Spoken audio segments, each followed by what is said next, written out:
خدمات مشترک مطبوعات دادگاه ولایت تیومن روسیه روز 19 مارس سال 2024 خبر داد که دادگاه شهر تبالسک این ولایت دونیور جان سال تولدش 2002 را که بر اساس قسم دوم ماده 213 کودکس جنایتی روسیه به باشی یعنی دخلانه ویران کردن ترتیبات جمعیتی عیبدار می شود تا 15 مای به حبس خانگی گرفت.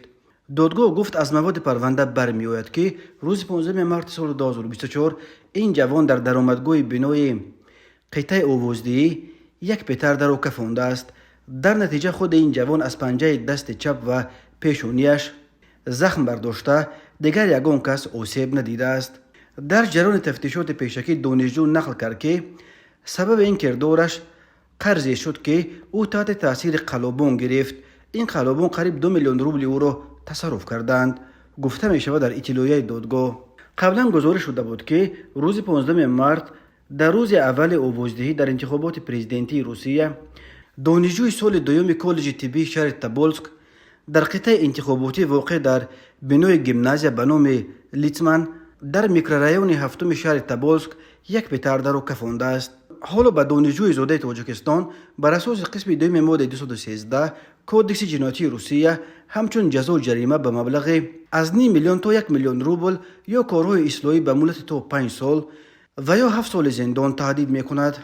در همین حال سفارت تاجیکستان در روسیه در شرح قضیه تبالسک خبر داد که سفارت از جریان قضیه در افزای انتخاباتی شهر تبالسک رخ داده آگاه بوده آن را تحت پیگیری قرار داده است.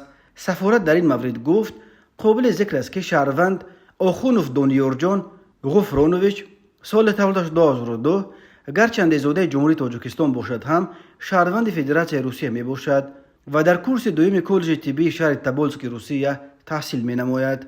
سفارت افزود که امروز با کنسولگری گنرالی تاجیکستان در شهر اکاترینبورگ با مقامات دخلدار تفتیشاتی روسیه برای معاین کردن جزئیات قضیه مذکور در همکاری زیچ قرار دارد.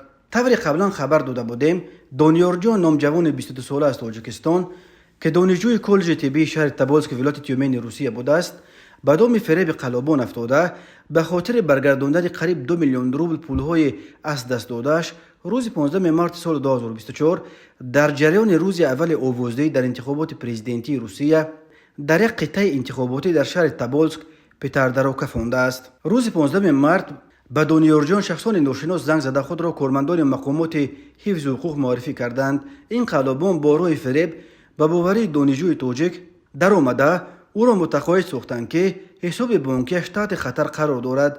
به همین وسیله آنها دونیور جان را مایل کردند که از بانک ها قرض بگیرد و به حساب گفته های آنها بفرستد.